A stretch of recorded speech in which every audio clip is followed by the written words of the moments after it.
अस्सलामुअलैकुम जी फ्रेंड्स। आज का जो हमारा टॉपिक है वो है दी स्टेप पोटेंशियल। हम लोगों ने एक क्वांटम मैकेनिक्स की सीरीज स्टार्ट की हुई है। इस सीरीज में हम इन टॉपिक्स पर पिछली वीडियोस में बात कर चुके हैं। देखते जाएं तो आज की जो हमारे पास वीडियो है वो हमारे पास दी स्टेप पोटेंशियल है। इसके दो केसेस है। लास्ट जो केस था जब एनर्जी ज़्यादा थी वो हमने लास्ट वीडियो में स्टडी कर ली थी। अब हम स्टडी करने लगे हैं जब हमारे पास एनर्जी कम है, जो बैरियर पोटेंशियल है उससे, तो तब क्या होगा। तो आइए स्टार्ट करते हैं। बिस्मिल्लाहिर्रहमानिर्रहीम सल्लल्लाहु अला मुहम्मद सल्लल्लाहु अलैहि व आलिहि वसल्लम। तो सबसे पहले हम डायग्राम बनाते हैं। ये देखिए हमारे पास क्या है, ये एक्स एक्सिस है और ये मैं वाई एक्सिस है। वाई एक्सिस अलॉन्ग क्या हमारे पास है, पोटेंशियल है। तो ये हमारे पास स्टेप पोटेंशियल है। ओके, यहाँ जो हमारे पास वी एक्स है वो क्या है, ये हमारे पास क्या है, वी नॉट है। ये वाला हमारे पास क्या है, ये वी नॉट है। ये पॉजिटिव इनफिनिटी है, ये नेगेटिव इनफिनिटी है। ये रीजन 1 है, ये हमारे पास रीजन 2 है। ये हमारे पास जो ये v इज इक्वल टू 0 है। जो रीजन 1 के लिए जो हमारे पास वेव फंक्शन है वो सेम टू सेम है जो हमने लास्ट वीडियो में स्टडी किया हुआ है। क्योंकि जो लास्ट वीडियो थी वो 31 मिनट्स की बनी है, बहुत लेंथी बन चुकी है। तो इसलिए मैं कुछ चीज़ें यहाँ छोड़ दूंगा, वो डायरेक्ट लिखूंगा, लेकिन उसकी जो एक्सप्लेनेशन होगी वो मैंने लास्ट वीडियो में की हुई है। ओके, जैसे कि देखा मैं डायरेक्ट लिखने लगा हूँ फॉर रीजन 1 के लिए जो मेरे पास वेव फंक्शन है हमारे पास ये है। ओके, ये मैंने डायरेक्ट लिख दिया है। इस लास्ट वीडियो में इसकी डिटेल मौजूद है, आप वहां से देख सकते हैं। ओके, इंसिडेंट है, रिफ्लेक्शन है, यानी कि एकदम हमारे पास वेव आ रही है। ओके, ये मेरे पास इंसिडेंट वेव है और जो टकरा कर वापस जा रही है मेरे पास रिफ्लेक्टिव वेव है। ओके, तो ये साइन है। यहाँ देखिए, ध्यान से कीजिए, यहाँ पास अयोटा है। अयोटा इसी को शो करता है जो मेरे पास है ना, ये जो जिस तरह मेरे पास साइन नहीं होता कर्व, तो इस तरह होता है मेरे पास।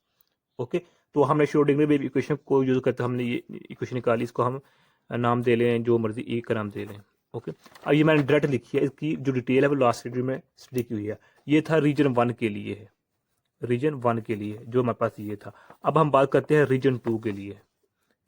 रीजन 2 के लिए, रीजन 2 में क्या होता है, हमारे पास जो v इक्वल टू है, V X is equal to V naught equal होता है। यानी कि जो हमारे पास जब भी किसी पार्टिकल ने, वेव ने आना है तो स्टेप पोटेंशियल को पास करके गुजरना है, तो वो इतने इसकी जो वैल्यू है इससे ज़्यादा होनी चाहिए उसकी एनर्जी, अदरवाइज नहीं। क्योंकि हम अब केस स्टडी कर रहे हैं जब एनर्जी कम है।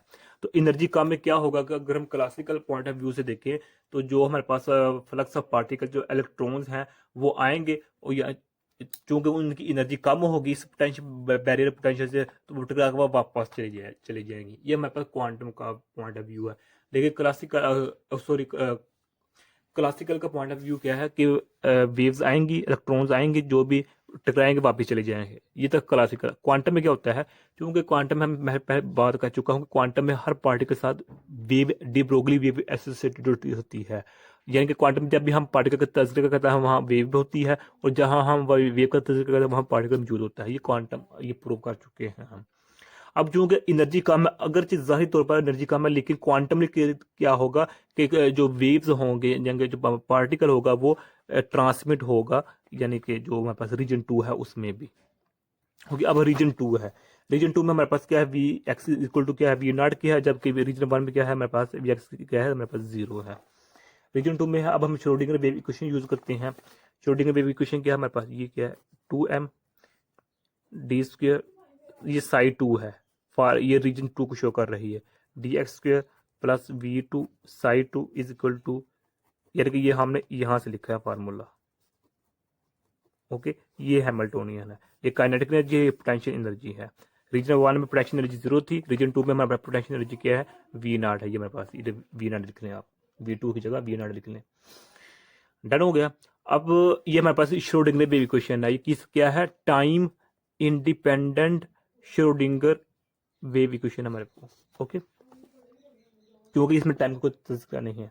अब इसको हम मैनेज करते हैं किस तरह कि इसको हम इस तरह लिखते हैं, 2m d square psi d x square is equal to negative V negative E psi 2।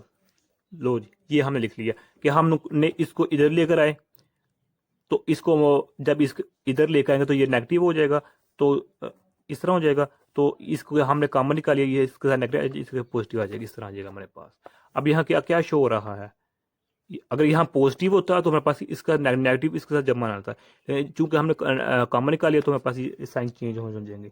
अब यहाँ हाई एनर्जी है जो हमारे पास, सॉरी पोटेंशियल है, ये पोटेंशियल क्या है, ज्यादा है, पोटेंशियल ज्यादा है, इसलिए इसको हमने पॉजिटिव रखने के लिए क्या किया, ई को कॉमन निकाल लिया है। अब क्या होगा, ये ई वन नेगेटिव इस नेगेटिव से कैंसिल हो जाएगा, तो हमारे पास H cut over 2m D side 2 D X square is equal to, अच्छा ये क्या है, इधर क्या था प्लस था, अब इधर आकर नेगेटिव हो जाएगा, चलिए हम ऐसे लिखते हैं पहले, ओके।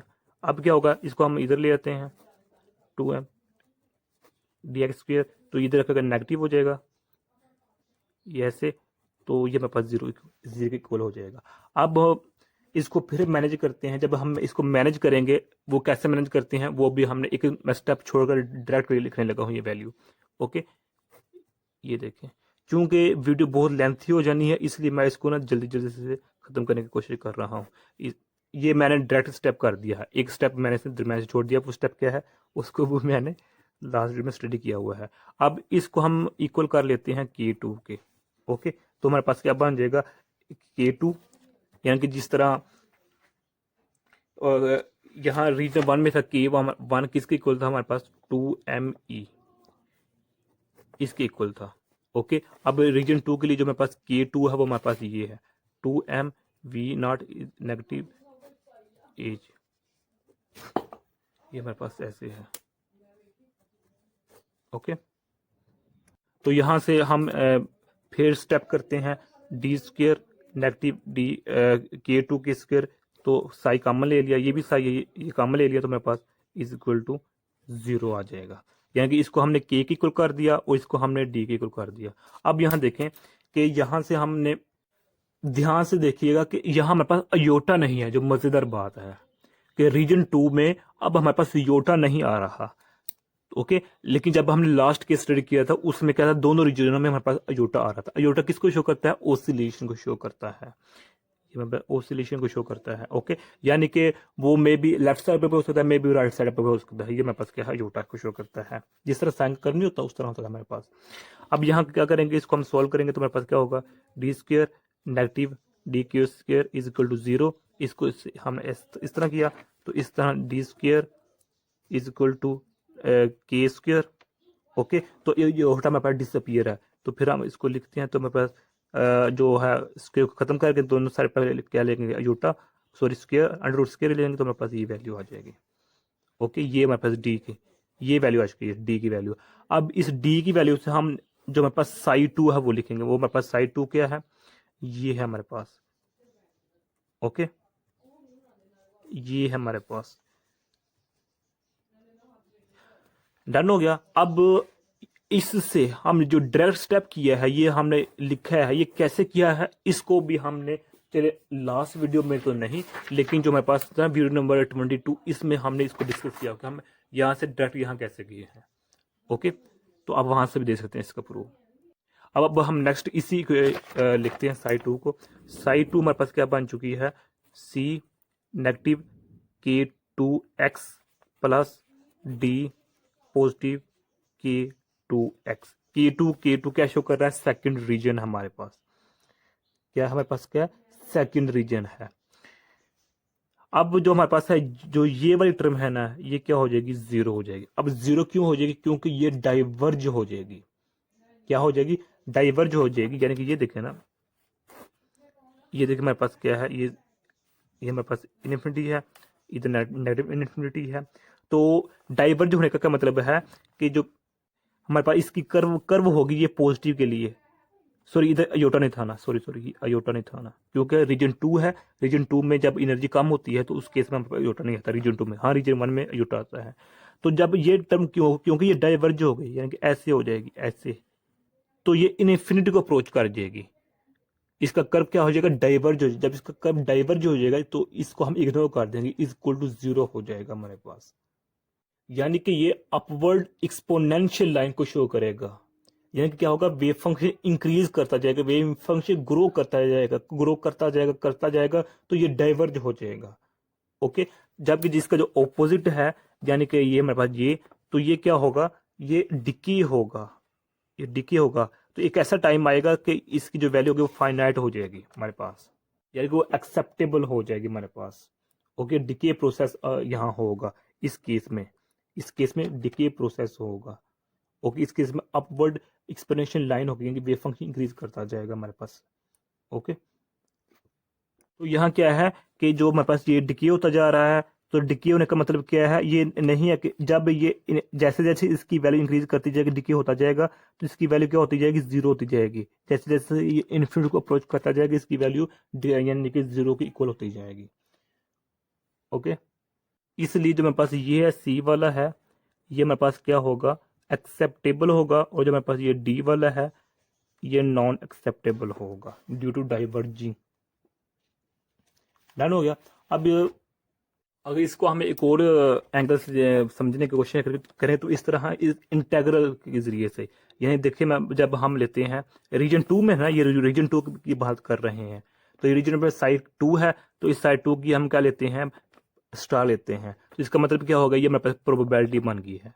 ओके, ये हम वैल्यू पुट कर देते हैं ये अलोंग एक्स एक्सिस के, तो इधर डी एक्स, तो जो मेरे पास ये इसकी वैल्यू होगी वो जीरो से स्टार्ट होगी, क्योंकि हम रीजन टू में बात कर, रीजन टू में यहाँ से स्टार्ट हो रहा है, ये रीजन टू स्टार्ट हो गया, यहाँ से रीजन टू है, और यहाँ से क्या है, रीजन वन है इधर।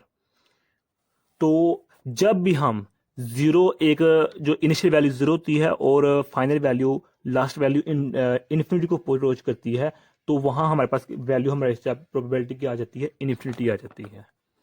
इसलिए जो हमारे पास होगा ये डाइवर्ज हो जाएगा, एक्सपोनेंशियली ग्रो कर जाएगा हमारे पास। ओके, लिहाजा हमारे पास ये फाइनाइट इसका केस है, ये हमारे पास इनफाइनाइट केस है, तो हाँ, ये एक्सेप्टेबल होगा, ये हमारे पास क्या होगा, नॉन एक्सेप्टेबल होगा। और जिस तरह मैं पहले बता चुका हूँ कि हमारे पास योटा नहीं है, योटा नहीं है, तो इसका मतलब क्या है कि अगर योटा हो तो योटा का मतलब है कि लेफ्ट भी जा सकती है वेव फंक्शन, वो राइट भी जा सकता है। और यहाँ एक बात याद रखिएगा, जब हमारे पास वेव फंक्शन है वो रीजन टू में एंटर होगा, इसका मतलब है कि दोनों में से एक लाजमी एक्सेप्टेबल होगा, फाइनाइट होगा। ये नहीं है कि दोनों इन्फिनिटी या नॉन एक्सेप्टेबल होंगे या फिर इनफाइनाइट हो जाएंगे, ऐसा कभी भी नहीं होगा। इन दोनों में से एक हमेशा एक्सेप्टेबल होगा। और यहाँ एक और डिफरेंस याद रखिएगा कि जब हमने एनर्जी ज़्यादा थी वी नॉट से, उस केस में जब हमने रीजन टू में निकाली थी वैल्यू, वो क्या थी, सी की जब पावर ली थी वो नेगेटिव में अयोटा भी आया था, इस तरह। ओके, इस तरह हम आया था। तो यहाँ देखें अयोटा नहीं है, ये तो चलो जीरो हो गया ना, इसकी गर्ज ही नहीं है। तो ये क्या है, ये बगैर अयोटे के है और ये अयोटे के साथ है। तो ये याद रखिएगा, डिफरेंस इधर याद रखिएगा कि जब हमारी एनर्जी ज़्यादा थी उस केस में ये था, और जब एनर्जी कम है वी नॉट से तो हमारे पास ये है। ओके, तो ये मेरे पास वी है, वी नॉट है, ये मेरे पास क्या है, पोटेंशियल बैरियर है हमारे पास वी नॉट। तो यहाँ जो आ रहा है फ्लक्स ऑफ पार्टिकल, जो इलेक्ट्रॉन पार्टिकल आ रहे हैं उनकी जो एनर्जी है इस वी नॉट से कम है, लेकिन तो क्लासिकल पॉइंट ऑफ व्यू से इनको वापस जाना चाहिए, लेकिन क्वांटम में क्या होता है कि ये ट्रांसमिट हो जाता है आगे। और एक और डिफरेंस याद रखिएगा कि जब हमने बात की थी एनर्जी जब ज़्यादा थी, उस केस में जो हमारे पास के टू था ना, वो हमारे पास था two m E negative V naught, इसके इक्वल था। और लेकिन जब हमारे पास वी नॉट ज़्यादा है, यहाँ की पोटेंशियल ज़्यादा है, तो हमारे पास जो यहाँ के होगा वो हमारे पास होगा two m V naught is negative, इसके इक्वल होगा। ओके, तो यहाँ अपने आसानी के लिए यहाँ के डैश लगा लें, बल्कि हम इधर क्या करते हैं, एक टेबल बना लेते हैं। टेबल के जरिए हम समझना आसान हो जाएगा, जब एनर्जी ज़्यादा है वी से और जब एनर्जी कम है वी नॉट से। ओके, तो आप देखें कि टेबल हम बनाते हैं। ये हमारे पास क्या है, यह हमारे पास ये रीजन वन है, और ये हमारे पास क्या है, ये हमारे पास रीजन टू है। ओके, तो यहाँ हम लिख लेते हैं, ये हमारे पास क्या है, सबसे हम बात करते हैं पहले मोमेंटम की। मोमेंटम को हम पी से शो करते हैं। ओके, तो ये तो सिंपल सी बात है ना।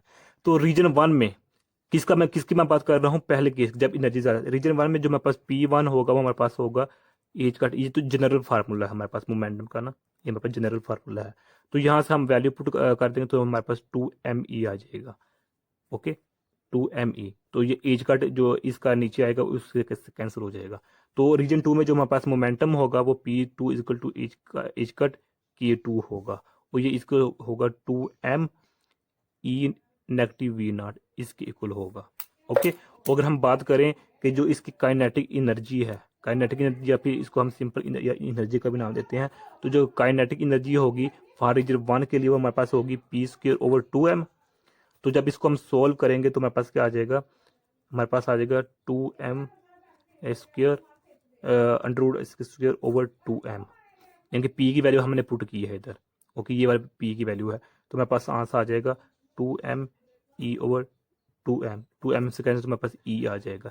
यानी कि जो हमारे पास काइनेटिक एनर्जी है जो फर्स्ट पोटेंशियल में फर्स्ट रीजन में वो हमारे पास उतनी ही है।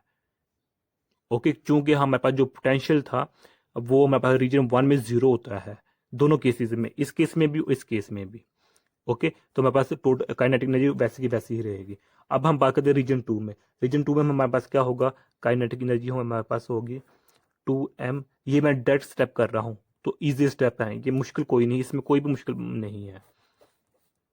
ओके, तो 2m, तो इसको जब हम सॉल्व करेंगे तो हमारे पास क्या आ जाएगा 2m E negative V naught over 2m। इससे कैंसिल तो हमारे पास काइनेटिक एनर्जी क्या बन जाएगी, ई नेगेटिव वी नॉट। यानी कि जब पार्टिकल का जो पोटेंशियल है वो बैरियर को क्रॉस करके रीजन 2 में आएगा तो उसकी एनर्जी कम हो जाएगी इतनी। यानी मिसाल के तौर अगर पोटेंशियल बैरियर 5 था तो इसकी एनर्जी 20 थी, तो 20 में 5 के 15। अब जो हमारे पास वेव फंक्शन होगा वो रीजन 2 में इस स्पीड से मूव करेगा।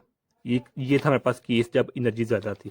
अब हम बात करते हैं जब हमारे पास ये एनर्जी कम है, यानी कि वी नॉट ज़्यादा है, तो इस केस में क्या हो जाएगा, उल्ट हो जाएगा। मैं डायरेक्ट लिखने लगा हूँ, उम्मीद है आप लोग समझाएंगे कि जो मेरे पास काइनेटिक एनर्जी होगी ना, काइनेटिक एनर्जी फॉर रीजन 1 वो हमारे पास यही रहेगी, जो हमारे पास सेम है ना वो वही की वैसी ही रहेगी जो मेरे पास काइनेटिक एनर्जी है।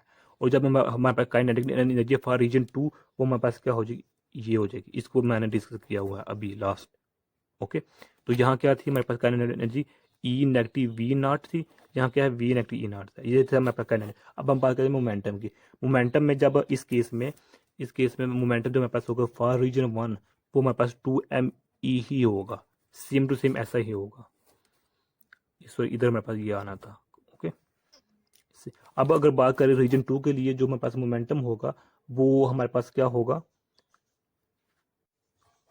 2m we negative E not, इस तरह होगा, यानी कि उल्ट होगा। यहाँ ई नेगेटिव वी नॉट था, यहाँ क्या है वी नॉट नेगेटिव ई है, तो ये हमारे पास मोमेंटम p2 है।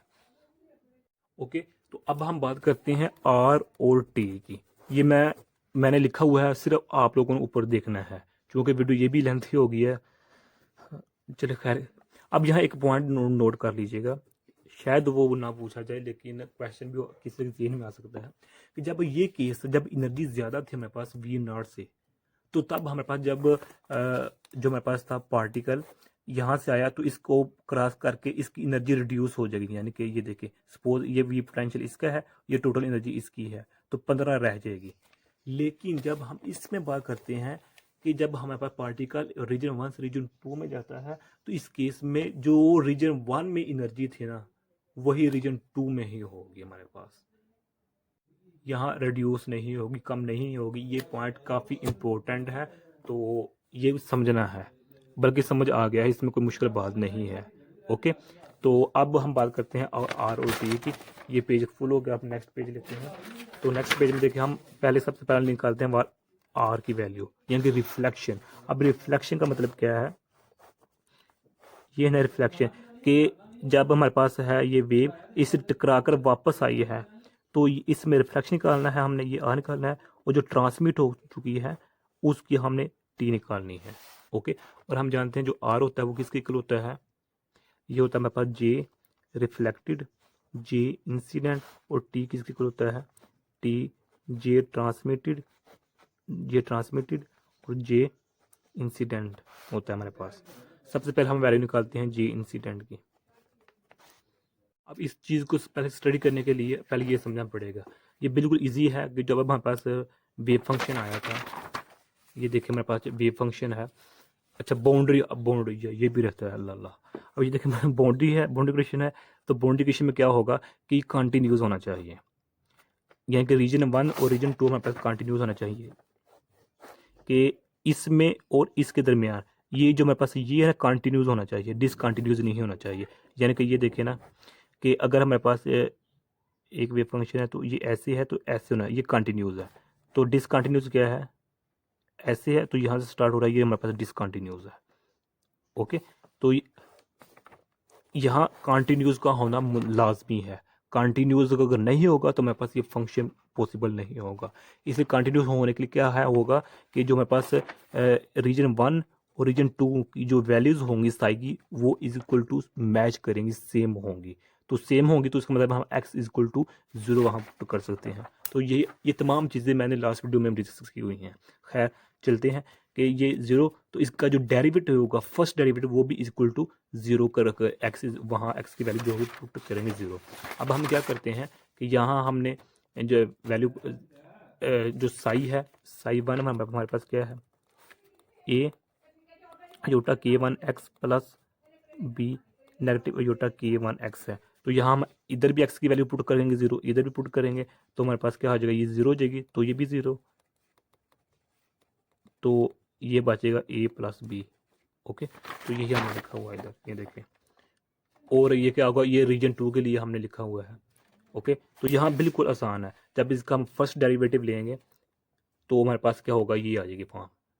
ओके, तो ये आ जाएगी, तो एक्स इक्वल 0 है तो हमने फिर वैल्यू पुट कर दी तो हमारे पास ये आंसर है। बिल्कुल आसान है, इसमें मुश्किल वाली बात कोई भी नहीं है। तो ये इक्वेशन नंबर 1 है, ये इक्वेशन नंबर 2 है हमारे पास। ओके, ये इक्वेशन नंबर 1 कब आई है, बगैर डेरिवेटिव की, और इक्वेशन नंबर 2 क्या है कि किसके साथ है, डेरिवेटिव के साथ है। अब इक्वेशन नंबर 1 2 के ऐड करते हैं तो मेरे पास ए की वैल्यू आ जाएगी। ओके, जब इक्वेशन 1 और 2 को सब्सट्रैक्ट करते हैं मेरे पास बी की वैल्यू आ जाएगी। ओके, तो मेरे पास साई 1 और साई 2 को मैं अगेन लिख रहा हूँ। ओके, ये साई 1 है। साई 1 में क्या है कि हमारे पास जो मेरे पास ए की वैल्यू आई है उसको हम इधर पुट कर देते हैं। यानी कि जो मेरे पास साई ए की वैल्यू ये आई है इसको हमने इधर पुट कर दिया, जो बी की वैल्यू आई है वो हमने इधर पुट कर दी। तो मेरे पास ये साई 1 इक्वेशन, यानी कि साई 1 यहाँ इस फॉर्म से हम इस फॉर्म में आ चुके हैं। इसी तरह जब रीजन 2 होगा मेरे पास ये होगा, क्योंकि जो डी वाला कंपोनेंट है वो तो 0 हो गया था। ओके, अब हम निकालना चाह रहे हैं रिफ्लेक्शन। तो जब हम रिफ्लेक्शन निकालना चाह रहे हैं तो reflected probability current density over incident probability current density, यानी कि जे रिफ्लेक्टेड ओवर जे इंसिडेंट है। ओके, तो यहाँ हम इसकी वैल्यू पुट करेंगे तो ये देखें क्या है, हम जानते हैं कि जो जे इंसिडेंट है वो किसकी इक्वल होता है, वी साई साई की प्रोबेबिलिटी, या फिर वी प्रोबेबिलिटी पहले के साई बाद में लिख लें। तो यहाँ भी इंसिडेंट है, यहाँ भी इंसिडेंट है। ओके, तो यही है हमारे पास है। तो ये रिफ्लेक्टेड के लिए है, तो आर है, तो आर के पहले ऊपर रिफ्लेक्टेड आएगा, नीचे इंसिडेंट आएगा, तो जे, तो यही है। ये देखिए, तो ये इससे कैंसिल हो जाएगा, हमारे पास आ जाएगा। यहाँ गलती हो गई कि यहाँ हमारे पास रिफ्लेक्टेड आना था। ओके, यहाँ हमारे पास इंसिडेंट आना था, यहाँ भी इंसिडेंट आना था। तो अब क्या होगा कि जो इसकी वैल्यू भी हमारे पास गिवन है, इसकी भी हमारे पास वैल्यू गिवन है। वो कहाँ कि ये देखा भी हमने देखी है पीछे कि जो मेरे पास है जे रिफ्लेक्टेड, जो मेरे पास बगैर साई के मेरे पास ये वैल्यू है। जब इसका हम साई लेंगे तो मेरे पास क्या आ जाएगा, सॉरी इसको हम बाद में देखें, ये हमारे पास है, ये हमारे पास टर्म किसकी है, रिफ्लेक्टेड की, और ये क्या है, इंसिडेंट की है। ओके, जब हम रिफ्लेक्टेड है, जब इसका ये मेरे पास क्या है, साई 1 है, किसके लिए, रिफ्लेक्टेड केस के लिए है। तो यहाँ जब अब इसका हम साई लेंगे तो साई क्या होगा कि जहाँ आयोटा होगा वो प्लस हो जाएगा, यहाँ प्लस है तो यहाँ प्लस है तो यहाँ नेगेटिव हो जाएगा, बस ये है इसका मतलब। वैसे ये किसके इक्वल है, ये साई के जब हम साई स्टार्ट करेंगे तो यहाँ नेगेटिव हो जाएगा, सॉरी इधर पहले नेगेटिव था इधर प्लस हो जाएगा, अब यहाँ पॉजिटिव यहाँ पर नेगेटिव हो जाएगा। तो यही केस हमने इधर किया है, तो यहाँ हमने डायरेक्ट वैल्यू पुट कर दी है, वैल्यू पुट कर दी है, तो ये आपस में कैंसिल हो जाएंगे, तमाम कैंसिल हो जाएंगे, तो मैं 1 की इक्वल आ जाएगी। इसका मतलब क्या है कि जो हमारे पास रिफ्लेक्शन का कोफिशिएंट है वो 100% मौजूद है। कि यानी कि जो मेरे पास वेव्स होंगी, वेव फंक्शन होगा, जो पोटेंशियल बैग के साथ टकराएगा, जो पोटेंशियल बैग के साथ टकराएगा वो वापस भी होगा। ये देखें, जो मेरे पास ये रिफ्लेक्टेड है, ये रिफ्लेक्शन क्या है, 100% है। अब हम बात करते हैं अगर ये 100% है तो फिर ट्रांसमिशन कैसे होगी, तो वो यह क्लास क्वांटम में के तौर पर है, लेकिन वो 100% नहीं होगी, ये भी याद रखिएगा। जो रिफ्लेक्शन कांस्टेंट आ रहा है वो ये 100% है, लेकिन जो हमारे पास टी होगा वो 100% नहीं होगी। तो ये हमारे पास आर की वैल्यू आ गई। अब हम वैल्यू निकालते हैं टी की भी हम इसी तरह वैल्यू निकालेंगे। तो अब ये ट्रांसमिशन प्रोबेबिलिटी है, तो ये हमारे पास है। अब जो जे इंसिडेंट की ये तो वैल्यू सेम ही रहेंगी ना जो हमने अभी लास्ट देखी हैं। ओके, तो ये सेम ही रहेंगे हमारे पास, यानी कि ये देखें जो हमारे पास ये वैल्यू नीचे आई हैं ये सेम ही रहेंगी, इधर वैसे की वैसी ही हैं।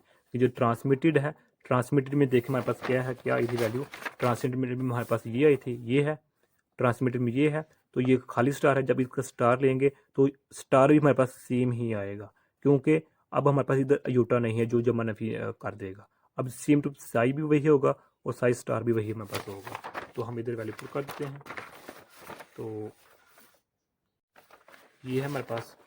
ओके, तो ये देखिए हमारे पास जो हमारे पास ये भी सेम है, ये भी सेम है, क्योंकि साई और साई स्टार सेम है हमारे पास, क्योंकि अयोटा इसमें है नहीं है, रीजन 2 में अयोटा है नहीं है, मैं पहले बता चुका हूँ। तो यहाँ से हम डायरेक्ट वैल्यू नहीं निकाल रहे हैं, हमारे पास ये ट्रांसमिशन कोफिशिएंट की वैल्यू आ चुकी है। ओके, तो यही आज का मेरे पास टॉपिक था। अगर क्लासिकल पॉइंट ऑफ व्यू से देखा जाए तो जो हमारे पास रीजन 2 है, जो हमारे पास रीजन 2 है, ये वाला जो रीजन 2 है ये क्लासिकल फॉरबिडन कहलाता है।